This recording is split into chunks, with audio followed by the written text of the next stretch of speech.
Comprendre le Coran et l'Islam. Les 12 défis de Karim Al-Hanifi. Nous avons présenté, sur la chaîne YouTube Comprendre le Coran, l'histoire de l'Islam et du Coran. Tout le monde croit savoir que cette histoire est connue parfaitement. En réalité, il n'en est rien. L'histoire que nous connaissons tous, celle du prophète Mahomet, traduction française de Mohamed ou Muhammad, qui a reçu des révélations à la Mecque de l'archange Gabriel, est le fruit de la tradition musulmane. Cependant, les certitudes sur cette histoire s'effacent devant nombre de questions, d'anachronismes, d'aberrations, de supputations, d'incohérences et d'impossibilités. Tous les islamologues le confirment, même les islamologues musulmans, ces récits relèvent davantage de la propagande que de la réalité historique. Et pourtant, dans nos écoles, c'est bien un ensemble de légendes qui est enseigné, non comme la petite histoire, mais bien comme l'histoire de l'islam, sans que le moindre doute, la moindre précision sur la nature équivoque de ces récits ne soit évoquée. Pourquoi déroge-t-on à la rigueur scientifique? Peut-on tenir l'ensemble de la population à l'écart de telles absences de vérité? Est-ce une demande du monde musulman, une volonté de ne pas sembler raciste que l'on foule du pied nos propres valeurs? Ou par simple paresse intellectuelle, par déni de l'aveu, nous ne connaissons pas la vérité. L'homme est capable de prodiges, mais il est irrévocablement incapable d'être cohérent et fidèle à ses propres devoirs et convictions. La responsabilité de la faillite de la diffusion de la connaissance est-elle à attribuer au monde politique, au monde académique, à l'administration, ou à chacun d'entre nous? Ce qui compte, ce n'est pas le passé, mais bien le futur. Comment faire face au danger nommé abusivement islamisme, alors que nous sommes incapables de connaître la nature même de l'islam? Le musulman est-il coupable ou victime? Dans une société dans laquelle la vérité scientifique s'est effacée devant les dogmatismes et la propagande, comment agir sereinement et efficacement? C'est ainsi que nous avons constaté que l'islam, tel qu'il se présente aujourd'hui, est incompréhensible. Est-il une religion de paix ou de guerre? Est-il la dernière révélation de Dieu, ou une falsification totale? S'adresse-t-il au seul peuple arabe, ou à l'ensemble des hommes de la terre? Les questions sont nombreuses. Mais, si on interroge les musulmans, il est impossible d'obtenir des réponses, tant celles-ci sont contradictoires, au point que les musulmans s'insultent et se battent entre eux sur tous les aspects théologiques. Pour sortir de cette impasse, la seule solution est de rechercher dans l'histoire. L'islam a-t-il été créé et, dans l'affirmative, par qui, quand, où et dans quel but? Dans un deuxième temps, cet islam des premiers temps sera comparé à l'islam actuel. A-t-il beaucoup évolué, ou est-il de facto quasiment inchangé? Dans ce deuxième cas, nous découvrirons la véritable nature de l'islam, avec ses points forts et ses faiblesses. Est-il l'ami de l'homme, ou son ennemi? Faut-il l'adopter, ou le combattre? Nos actions sont culturelles, et en aucun cas éclairées. Lumière. Nos vidéos sont de deux types, les premières correspondent à l'histoire retracée uniquement au départ des sources incontestables et incorruptibles. Il s'agit principalement de l'archéologie, des monnaies, des graffitis, des qiblas des premières mosquées, des caractéristiques géographiques, etc. Deux livres ont été utilisés comme témoins d'une foi ou d'une volonté à des époques précises, la Bible et le Coran. Ils n'ont donc pas été utilisés comme base d'une foi quelconque, mais bien comme témoins. La difficulté supplémentaire, avec le Coran, est que ces témoignages ne sont pas datés, et que la datation de chaque verset est contestée. Ces vidéos sont nommées du chapitre 1 au chapitre 6. Les vidéos suivantes sont des réponses aux questions. Celles-ci ont souvent été la source de recherches supplémentaires, et ont dès lors pu fournir des informations nouvelles complémentaires. Jamais, celles-ci n'ont contredit les informations de l'histoire retracées dans les premières vidéos, montrant la cohérence de cette histoire inédite. Il semble difficile de comprendre le contenu de ce deuxième groupe de vidéos, sans percevoir l'histoire qui a été retracée, tant celle-ci est éloignée des fables musulmanes. Après plusieurs mois de présence sur YouTube, un constat s'impose, personne n'a été capable de montrer la moindre incohérence de ce processus historique. De nombreux musulmans et anciens musulmans ont vu ces vidéos, de même que des spécialistes de l'histoire de l'islam. L'étonnement des uns, face à l'exploitation de toutes les sources fiables apparemment disponibles, s'est opposé à la seule foi des autres. Mais, hormis la foi hors propos dans une recherche scientifique, pas le moindre élément concret ou matériel n'a été opposé. Aucune autre histoire n'a été suggérée pour interpréter ces éléments matériels cités. Et pour cause, cette nouvelle histoire permet d'enfin comprendre le Coran tel qu'il est rédigé, sans en extorquer un sens improbable à des versets a priori incompréhensibles en les complétant de légendes dignes d'Ali Baba. Mais nombre d'islamologues, de penseurs et pseudo-penseurs musulmans préfèrent ignorer toute suggestion. Comment un non-islamologue pourrait-il découvrir ce qu'eux-mêmes n'ont jamais découvert ou pensé? Comment un non-musulman peut-il dicter la nature de la foi à un musulman? C'est donc le mépris qui prévaut, et non la véritable connaissance qui, peut-être, ne les intéresse pas. Cette présente vidéo s'adresse à chacun d'entre nous, afin de percevoir l'impasse dans laquelle notre communauté s'est fourvoyée. Elle s'adresse aussi aux islamologues, afin que ceux-ci puissent percevoir à quel point ils se sont endormis sur des lauriers bien desséchés, et qu'ils peuvent imaginer que des alternatives cohérentes à leur discours existent. Elle s'adresse enfin au monde politique, afin que celui-ci ne puisse évoquer le manque de connaissances pour la saine gestion des décisions concernant l'islam. Si des actions passées se sont révélées non judicieuses par manque de connaissances, est-il cohérent, voire légal, de poursuivre de tels errements? Concrètement, comment procéder? Nous allons interpeller Karim Al-Hanifi, du Centre de recherche en religion comparée, auteur de nombreuses vidéos de promotion de l'islam. La recherche annoncée ne sert de facto qu'à dénigrer les autres religions. La méthode qu'il utilise est le débat. D'abord pour ses argumentum ad personam qu'il utilise régulièrement, nous estimons que la vérité vaut mieux que cela. Ensuite, le débat est une confrontation d'idées.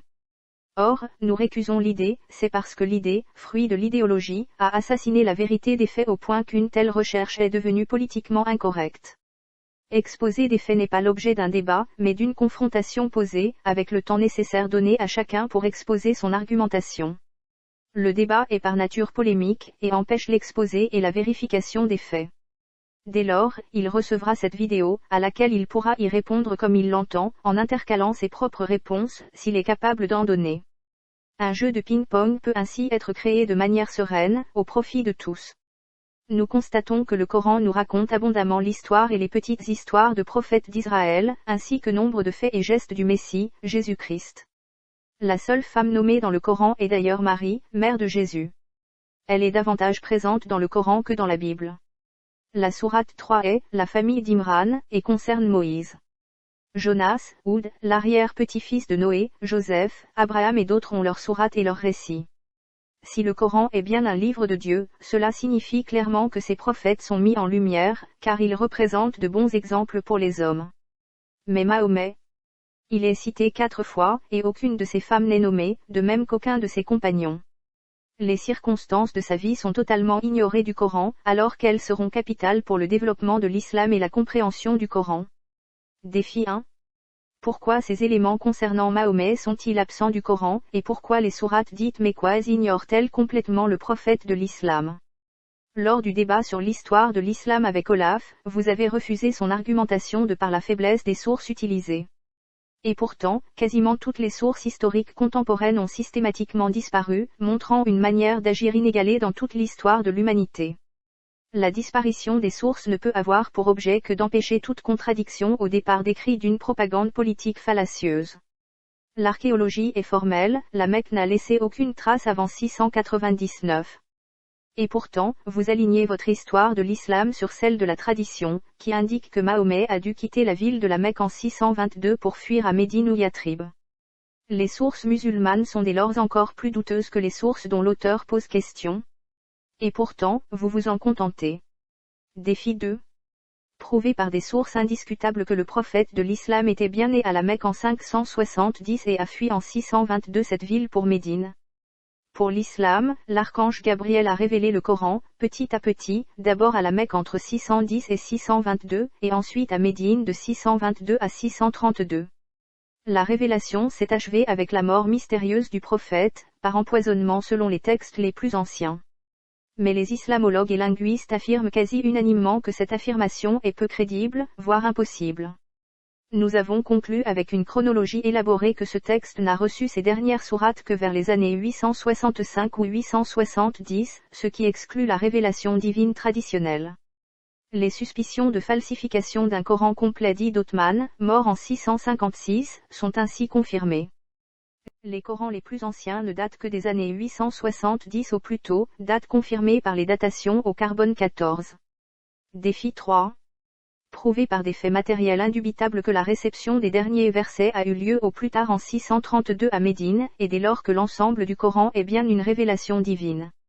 Les copies les plus anciennes de textes coraniques que nous connaissons étaient dépourvues de voyelles et de points diacritiques, de sorte que ce texte est généralement qualifié d'ambigu. Ce n'est que par la tradition musulmane au IXe siècle que ce texte a été fixé par dissipation de ces ambiguïtés. Même les islamologues musulmans reconnaissent certaines erreurs dans ce travail. De même, 29 sourates contiennent des lettres séparées à leur début. Il s'agit d'une à 5 lettres lues telles quelles, sans que la moindre signification ne soit connue, comme si on lisait en français A, B, C, D. Selon la tradition musulmane, le Coran a toujours été transmis oralement, ce qui expliquerait une certaine carence d'écrit. Comment peut-on découvrir des erreurs de vocalisation et de fixation des consonnes sur un texte transmis oralement? Cette affirmation semble impossible, à au moins un moment, le texte oral n'existait plus, et il a été nécessaire de repenser le texte au départ de l'écrit afin de le compléter de la manière la plus correcte possible. Ne pas dire oui, c'est un témoignage qui n'existe pas. Non, toi tu te bases par rapport au manuscrit. C'est comme le Coran, vous êtes très marrant dans votre façon de faire. Vous dites en fait, on n'a pas de Coran complet jusqu'au 9e siècle. Mais donc avant, on n'a rien. Mais chez nous, en fait, pourquoi? Parce que vous êtes ce qu'on appelle des dépendants des manuscrits. Nous, chez nous, ça n'existe pas. Le manuscrit, tu peux tous les brûler dans le monde entier, on s'en fiche. Pourquoi? Parce que nous, c'est un enseignement oral. Le Coran est un enseignement oral. Lorsque le prophète Mohammed a dicté son enseignement, c'était de manière orale. Il y a eu un support écrit qui a été fait, oui, certes, mais l'apprentissage par cœur se faisait de manière orale. Et ensuite, on donnait ce qu'on appelle l'ijaza, donc la permission à un élève de pouvoir, une fois qu'il a appris et maîtrisé le Coran par cœur et sur le bout des ongles, de pouvoir ensuite le retransmettre. Et c'est comme ça que le Coran s'est perpétré. Ce n'est pas dans les manuscrits qu'il s'est perpétré. Mais encore, si le texte complété est partiellement erroné, cela montre que personne ne connaissait plus ce texte, ou que les quelques personnes qui le connaissaient n'ont pas collaboré à ce travail a priori favorable à la diffusion de la volonté divine. Ceux qui pouvaient connaître ce texte étaient les successeurs des religieux. Ce travail n'a donc pas pu avoir été réalisé dans un but religieux. Il n'a pu même avoir été réalisé que dans un but contraire à la religion, sans quoi il y aurait eu collaboration des religieux. Conséquence directe, si les religieux ont refusé de collaborer, qui aurait pu livrer la myriade de petites histoires racontant les circonstances de la révélation aux prophètes. Cette tradition n'a donc pu avoir été élaborée que de mauvaise foi, et ne peut en rien correspondre à l'histoire réelle du prophète et de ses compagnons. Défi 4. Prouver que le Coran a été en permanence transmis oralement et que la tradition musulmane est une réalisation de bonne foi d'un travail de recomposition de l'histoire du prophète et de ses compagnons.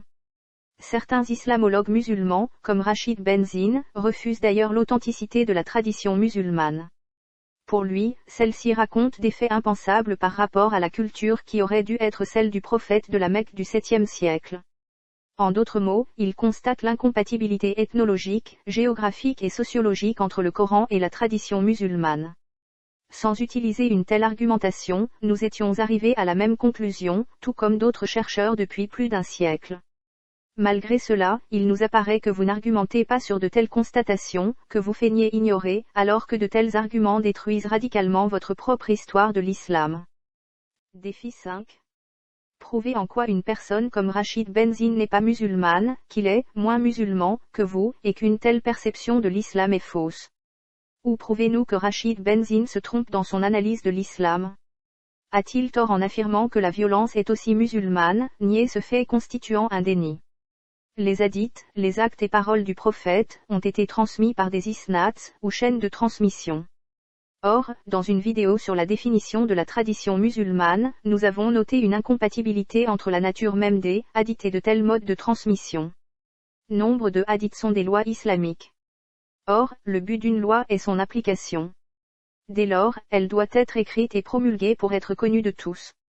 Le système d'isnad montre au contraire une transmission relativement secrète, de sorte que les lois de Dieu ne pouvaient être appliquées pendant 250 ans ou plus, fait illogique contraire à la volonté divine.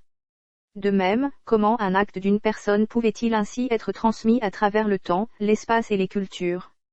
De plus, les ultimes maillons de ces chaînes ne connaissaient pas le Coran imparfaitement vocalisé. Défi 6. Parlons de vous. Pouvez-vous citer ne fût-ce qu'un acte ou qu'une parole d'une personne quelconque qui vous a été transmis de manière analogue par une chaîne de transmission sur plus de 2 siècles? Pouvez-vous nous citer cet acte, cette parole et cette chaîne? Dans nos vidéos, nous avons développé une histoire alternative et tortueuse de l'islam et du Coran. Nous avons ainsi constaté que l'existence du personnage du prophète Mahomet était impossible, car ne correspondant pas aux inscriptions les plus anciennes comme celles des graffitis de la péninsule arabique des 7e et 8e siècles.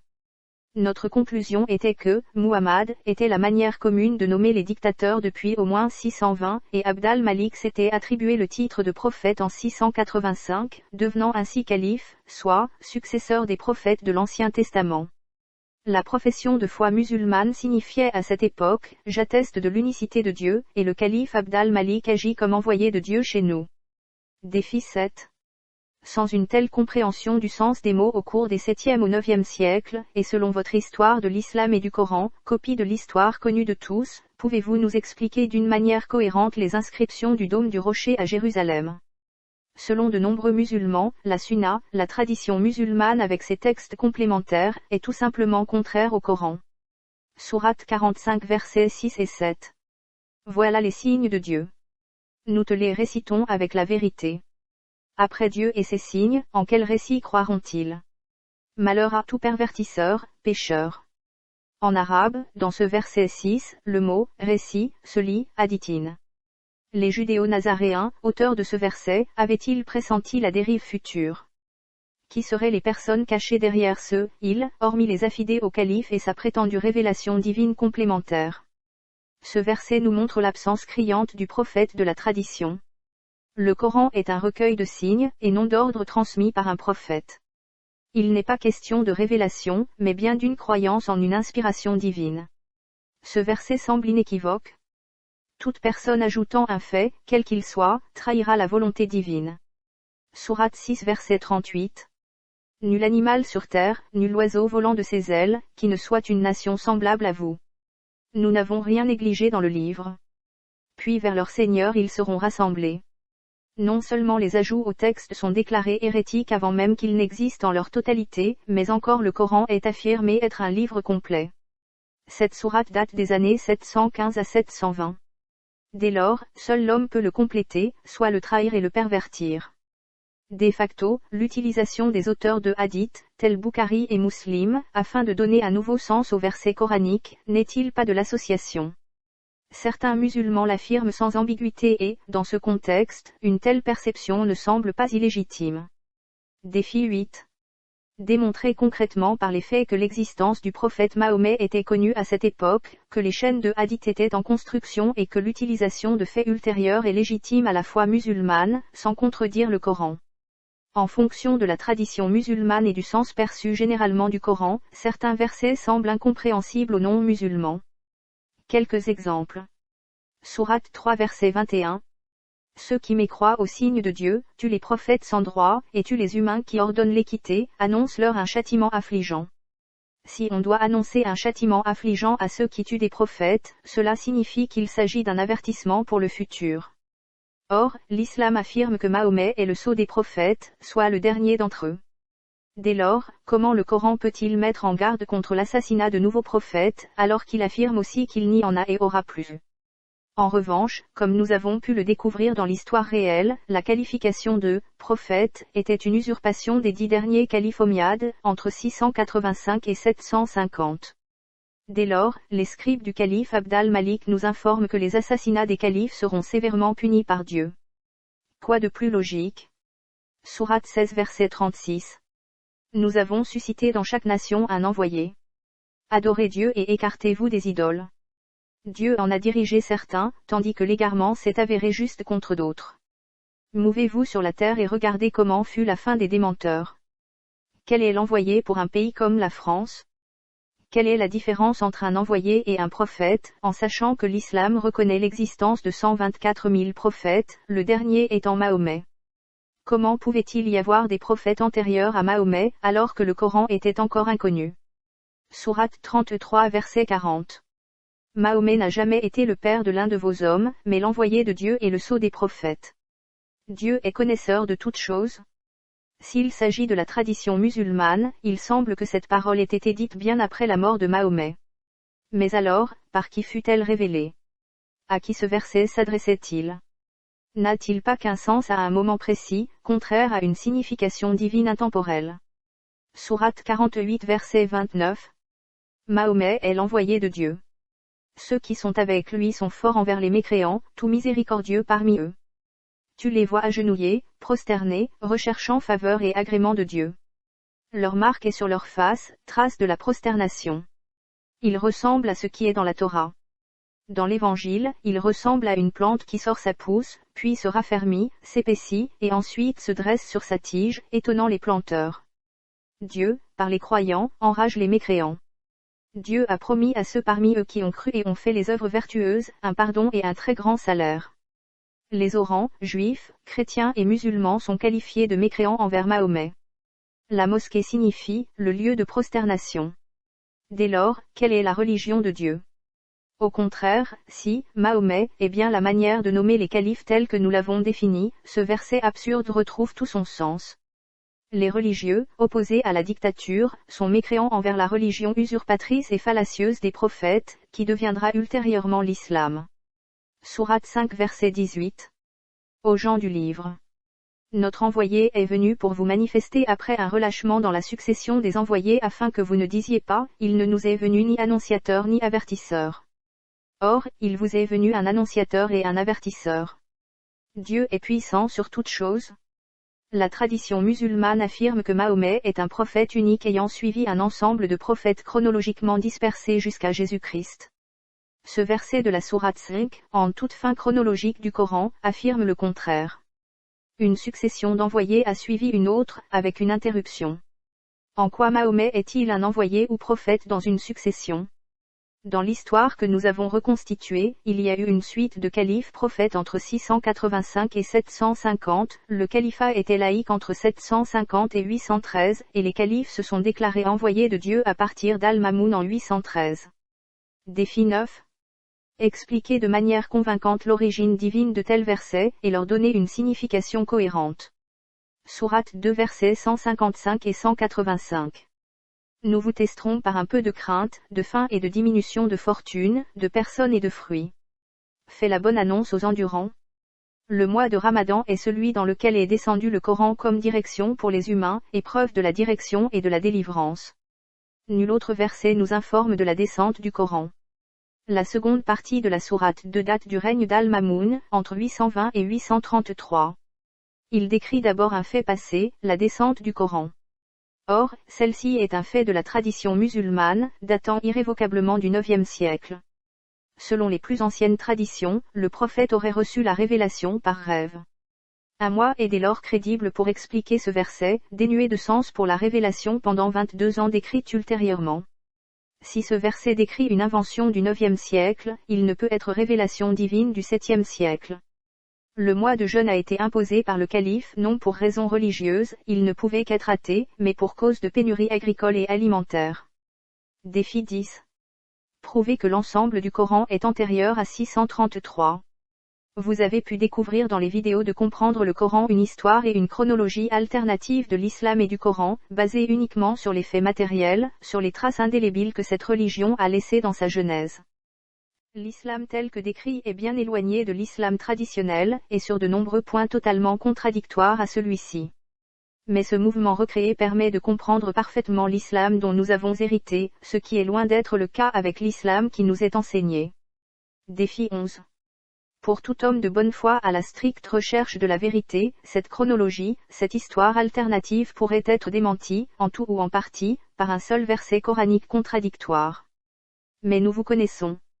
Dès lors, seriez-vous capable de prouver que cette histoire alternative est fausse, en tout ou en partie, en citant au moins 7 versets coraniques, en respectant les clés de lecture et les sens des mots définis ou perceptibles, qui invalideraient sans le moindre doute cette autre histoire de l'islam? La conclusion de notre recherche est sans appel. L'islam a été créé entre 813 et 820 pour être un modèle politique dictatorial et fasciste, et non comme religion. La religion était une falsification pour servir de prétexte pour asservir le peuple abbasside au calife. Les femmes étaient soumises aux hommes, les hommes étaient soumis aux imams, les imams étaient soumis au calife, et, de facto, les califes étaient Dieu, selon l'évidence des mots des sourates des dernières décennies. Une religion est un ensemble de relations entre Dieu et l'homme. Dieu réalise une théophanie, une révélation, et l'homme lui répond par des textes, des rites, des expressions de gloire, et des prières. Pour les Hébreux, cette théophanie s'est opérée par l'inspiration divine des prophètes. Pour les chrétiens, le Père a envoyé son Fils et l'Esprit, le Fils montrant le chemin de salut, l'Esprit aidant les hommes à comprendre et suivre ce chemin d'amour. Défi 12. Prouver que l'islam est bien une religion, soit un ensemble de messages divins avec des réponses humaines à ce même Dieu. Tels sont les défis, les incompréhensions, les contradictions, les questions adressées à Karim Al-Hanifi. Dans la première vidéo sur l'histoire de l'islam et du Coran, 40 contradictions analogues sont exposées. À la fin de l'histoire recomposée de l'islam, nous pouvons comprendre les raisons, les causes de ces paradoxes, ce que l'histoire, officielle, est incapable de faire. Toute histoire alternative de l'islam doit donner des réponses à toutes les interrogations, mais aussi à toutes les traces archéologiques de l'islam primitif. S'il n'est pas possible de comprendre des inscriptions, comme par exemple celle du dôme du rocher à Jérusalem, cela signifie que l'histoire supposée est fausse. Tel est l'état des lieux de l'islamologie actuelle. Il semble que, jamais dans son histoire, l'islam n'ait autant été divisé comme aujourd'hui. Certains musulmans ne croient plus en la tradition musulmane, ou constatent simplement qu'elle est un anachronisme ou un ensemble d'ajouts hors propos. Dès lors, pour ces musulmans, seule la foi dans le livre sacré prévaut. Mais, dans ce cas, y a-t-il un livre sacré? En effet, le Coran seul ne montre pas son origine. Mieux, nombre de versets coraniques montrent que la Bible est le livre de Dieu. Toute l'histoire, la datation et la localisation de la théophanie sont au centre de la tradition, et absentes du Coran. Ces musulmans, comme l'islamologue Rachid Benzine, acceptent paradoxalement, peut-être sans s'en rendre compte, ce qu'ils refusent. La tradition musulmane est une falsification, mais sa pierre angulaire, le prophète Mahomet avec l'histoire de la révélation, n'est pas soumis à la suspicion. Sans cette création, le Coran n'est pas un livre sacré, et le qualificatif même de religion, pour l'islam, s'évapore. Pour être musulman, seule l'affirmation de la profession de foi suffit, j'atteste qu'il n'y a de Dieu que Dieu, et Mahomet est son prophète. On comprend immédiatement la révélation du Coran par son intermédiaire, mais l'histoire retracée démontre qu'une telle perception signifie un anachronisme de 125 ans. Le Coran est un texte composite. Je pense. Même en le lisant dans une traduction, on s'en rend compte assez aisément. Et d'ailleurs, d'après les dernières études, c'est que sa rédaction a duré quelques décennies et a été effectuée probablement par un groupe de scribes appartenant peut-être à des factions politico-théologiques différentes. Bon, tout ça, ça ne répond absolument pas à ta question ici. Mais ce qui est sûr, c'est que quand on regarde le Coran lui-même, le Coran ne nie absolument pas ses racines juives et chrétiennes. Au contraire. Il insiste sur le fait qu'il perpétue la tradition de Moïse et de Jésus. Ce sont les deux personnages les plus importants. Mais je dirais, quelque part, Jésus est encore plus important. Il est le seul qui est appelé Messie, Al-Masih. Il est le seul qui est appelé le Verbe de Dieu, Kalimatullah, et l'Esprit de Dieu. N'est-ce pas? Ce qui n'est pas le cas des autres prophètes bibliques. Bon, là, si tu veux, il y a vraiment énormément d'études, surtout depuis maintenant 30 ans et encore plus particulièrement depuis une quinzaine d'années, sur le contexte du Coran, les sous-textes, etc. Et ce qui est pratiquement sûr, c'est que nous avons affaire, dans une grande partie du Coran, probablement à une communauté judo-chrétienne. Alors, entre guillemets, bon, c'est une expression un peu floue et énigmatique, c'est-à-dire des juifs qui croyaient en Jésus, en sa nature messianique et christique, mais qui restaient juifs, avec des croyances et des pratiques juives. C'est-à-dire le Shabbat, la circoncision, l'interdiction du porc, etc. Donc tout ça, nous avons des attestations massives dans le Coran, mais également, et ça on le sait, il y avait donc des juifs, mais qui croyaient, n'est-ce pas, en Christ, c'est-à-dire dans la personne de Jésus. Donc nous avons affaire à probablement une communauté judo-chrétienne et peut-être un christianisme non orthodoxe, c'est-à-dire différent de la grande église catholique de Constantinople. Donc maintenant, quel courant du christianisme, ça c'est difficile à dire, nestorianisme, monarchianisme, montanisme, arianisme, ça on ne le sait pas, mais d'une certaine façon, le Coran participe au débat christologique, n'est-ce pas, de cette époque. C'est-à-dire que le Jésus du Coran est un Jésus Christ et le Verbe de Dieu, mais en même temps il n'est pas Dieu. L'insistance du Coran sur le fait qu'il s'agit de Isa, Jésus, ben Mariam, fils de Marie. N'est-ce pas? Ça vient comme une sorte de leitmotiv pour dire qu'il ne s'agit pas du Fils de Dieu. Et ça, on le sait que ça existait aussi parmi beaucoup de courants chrétiens. Donc, non catholiques. N'est-ce pas? D'autres islamologues musulmans, tels le chiite Mohammad Ali Amir Mouadzi, affirment clairement que la révélation divine n'a pas eu lieu comme la majorité des musulmans le croient, bien éloigné du Coran tombé du ciel. À chaque perception différente de l'islam, à chacun d'autres questions pourraient être posées. Pour le professeur Amir Mouadzi, la scission entre sunnisme et chiisme date de la succession du prophète, comme raconté traditionnellement. Pour le professeur Rachid Benzine, une telle perception est incohérente et date du IXe siècle. Un constat très simple apparaît, comment le sunnisme aurait-il pu naître au 7e siècle, alors que la sunna ne date que du IXe siècle.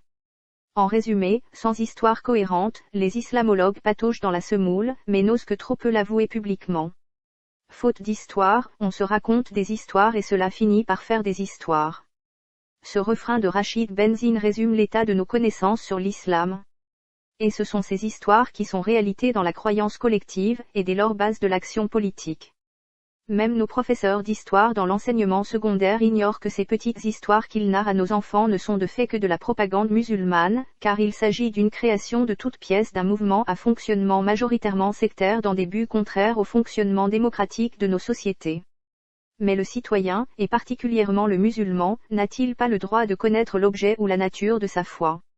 N'est-ce pas un devoir, une obligation de la civilisation occidentale, éprise de sciences de toute nature, que de propager la connaissance de la nature même de l'islam cet inconnu? En effet, nous avons pu retracer une histoire cohérente de l'islam qui est aux antipodes de la ritournelle musulmane. Cette histoire alternative est politiquement incorrecte, et semble avoir un seul défaut. Jusqu'à présent, personne n'a été capable d'avancer le moindre argument factuel pour la révoquer ou l'amender. Donc, ce que je te disais, c'est une source historique solide. C'est-à-dire, il ne suffit pas de ramener une chose pour que ce soit solide. Non, je veux que tu ramènes beaucoup de choses pour prouver le point. Il ne suffit pas de ramener une petite source qui est, comme je t'ai dit, le pseudo-sébios pour affirmer un point, ou la doctrina Jacobi, parce que c'est des auteurs qu'on ne connaît même pas, etc. Non, nous, par exemple, pour prouver notre position, on a tout le patrimoine islamique. Donc, c'est pas une petite, tu vois, un petit détail. On a tout le patrimoine islamique, et ce n'est pas un petit détail. Non, ce n'est pas un petit détail. En effet, nous étions arrivés à la définition suivante de ce patrimoine islamique, synonyme de tradition musulmane. La tradition musulmane est un ensemble de textes et d'ajouts créés à partir de 813 sur commande des califes, servant à donner un sens à un texte volé aux judéo-nazaréens, non pour l'expliquer selon sa nature intrinsèque, mais pour le détourner au bénéfice des volontés des califes abbassides. Il s'agit donc d'un ensemble de textes transformant le contexte et le sens d'un texte préexistant dépourvu lui-même de tout contexte. Ainsi, elle en modifie les auteurs, les buts, la nature de son écriture, ainsi que les dates et lieux de l'apparition originelle de ce texte. Ces sources sont à ce point fallacieuses que, selon un sondage, entre 20 et 25% des musulmans n'y apportent pas la moindre importance. Si tous les documents d'époque en arabe ont systématiquement disparu, c'était pour être remplacés par ces sources pour lesquelles C'est-à-dire que tout est faux. Tu vois ce que je veux dire? Et ça pose problème. Dès lors, deux possibilités se présentent. Soit vos amis et vous-même êtes-vous capables de faire subir à cette histoire alternative de l'islam le même traitement qu'à Olaf au point que nous soyons nous-mêmes convaincus de nos erreurs, et nous capitulons sans le moindre problème, car nous ne recherchons que la vérité. Soit vous êtes incapables de donner des réponses satisfaisantes, acceptables et cohérentes à toutes ces questions. Vous avez exigé des éléments historiques fiables comme preuve, nous aussi. Karim Al-Hanifi, si vous n'êtes pas capable de répondre à toutes ces incohérences, à ces questions, à ces falsifications, à tous ces mensonges, en un mot, si vous n'êtes pas capable de donner une véritable raison et les objectifs de la création d'un islam, d'une religion acceptable pour l'humanité, seriez-vous prêt à faire ce que vous avez demandé à Olaf, lorsque ce dernier a présenté la thèse historique du père Gallet sur l'histoire de l'islam? Y aurait-il 2 poids, 2 mesures? Peut-être avez-vous oublié. Permettez-nous de vous aider à vous souvenir. Donc voilà, il serait temps de soit l'étendre ou soit d'y mettre un terme. Parce que si la thèse est validée, à ce moment-là, c'est bon. Si tu n'auras plus de musulmans en face qui vont venir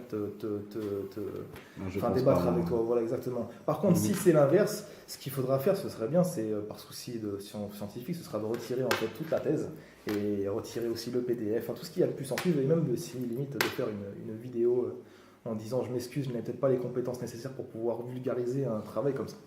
Et si vous ne nous prouvez rien, si vous êtes incapable de convaincre et si vous ne disparaissez pas en tenant l'islam à la main, votre nouveau nom sera trouvé sans problème.